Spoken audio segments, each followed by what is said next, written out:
اردو دنیا کے معزز ناظرین، السلام علیکم ورحمۃ اللہ وبرکاتہ۔ دوستو، پاکستانی ایٹم بم کے خالق ڈاکٹر عبدالقدیر خان ہندوستان کے شہر بھوپال میں ایک اردو بولنے والے پٹھانی گھرانے میں 1 اپریل 1936 میں پیدا ہوئے۔ عبدالقدیر خان 15 برس یورپ میں رہنے کے دوران مغربی برلن کی ٹیکنیکل یونیورسٹی، ہالینڈ کی یونیورسٹی آف ڈیلفٹ اور بیلجیم کی یونیورسٹی آف لیون میں پڑھنے کے بعد 1976 میں واپس پاکستان لوٹ آئے۔ عبدالقدیر خان ہالینڈ سے ماسٹر آف سائنس جبکہ بیلجیم سے ڈاکٹریٹ آف انجینئرنگ کی اسناد حاصل کرنے کے بعد 31 مئی 1976 میں ذوالفقار علی بھٹو کی دعوت پر انجینئرنگ ریسرچ لیبارٹریز کے پاکستانی ایٹمی پروگرام میں حصہ لیا۔ بعد ازاں اس ادارے کے نام صدر پاکستان جنرل محمد ضیاء الحق نے 1 مئی 1981 کو تبدیل کر کے ڈاکٹر اے.کے. خان ریسرچ لیبارٹریز رکھ دیا۔ یہ ادارہ پاکستان میں یورینیم کی افزودگی میں نمایاں مقام رکھتا ہے۔ ڈاکٹر عبدالقدیر خان نے نومبر 2000 میں کیکسٹ نامی درسگاہ کی بنیاد رکھی۔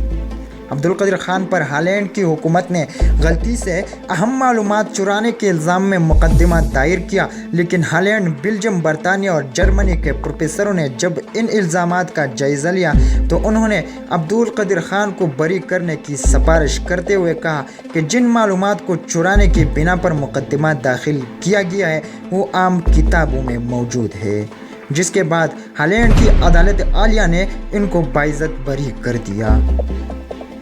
عبدالقدیر خان وہ مایہ ناز سائنسدان ہیں جنہوں نے 8 سال کی انتہائی قلیل عرصے میں انتھک محنت و لگن کے ساتھ ایٹمی پلانٹ نصب کر کے دنیا کے نامور نوبل انعام یافتہ سائنسدانوں کو ورطۂ حیرت میں ڈال دیا۔ مئی 1998 کو آپ نے بھارتی ایٹمی تجربوں کے مقابلہ میں وزیر اعظم میاں محمد نواز شریف سے تجرباتی ایٹمی دھماکے کرنے کی درخواست کی۔ بالآخر وزیر اعظم میاں محمد نواز شریف نے چاغی کے مقام پر کامیاب تجرباتی ایٹمی دھماکے کیا۔ اس موقع پر عبدالقدیر خان نے پورے عالم کو پیغام دیا کہ ہم نے پاکستان کا دفاع ناقابل تسخیر بنا دیا ہے۔ یوں آپ پوری دنیا میں مقبول عام ہوئے۔ سعودی مفتی اعظم نے عبدالقدیر خان کو اسلامی دنیا کا ہیرو قرار دیا اور پاکستان کے لیے خام حالت میں تیل مفت فراہم کرنے کا فرمان جاری کیا۔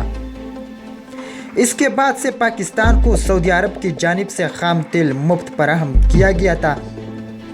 مغربی دنیا نے پروپیگنڈا کے طور پر پاکستانی ایٹم بم کو اسلامی بم کا نام دیا، جسے ڈاکٹر عبدالقدیر خان نے بخوشی قبول کر لیا۔ پرویز مشرف کے دور میں پاکستان پر لگنے والے ایٹمی مواد دوسرے ممالک کو فراہم کرنے کے الزام کو ڈاکٹر عبدالقدیر خان نے ملک کی خاطر سینے سے لگایا اور نظر بند رہے۔ انہوں نے 150 سے زائد سائنسی تحقیقاتی مضامین بھی لکھے ہیں۔ 1993 میں کراچی یونیورسٹی نے ڈاکٹر عبدالقدیر خان کو ڈاکٹر آف سائنس کی اعزازی سند سے نوازا۔ 14 اگست 1996 میں صدر فاروق لغاری نے ان کو پاکستان کا سب سے بڑا سول اعزاز نشانی امتیاز دیا، جبکہ 1989 میں ہلال امتیاز کا تمغہ بھی ان کو عطا کیا گیا۔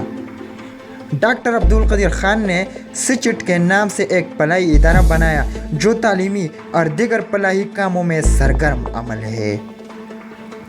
ڈاکٹر عبدالقدیر خان نے ہالینڈ میں قیام کے دوران ایک مقامی لڑکی ہنی خان سے شادی کی جو اب ہنی خان کہلاتی ہے اور جن سے ان کی 2 بیٹیاں ہوئی۔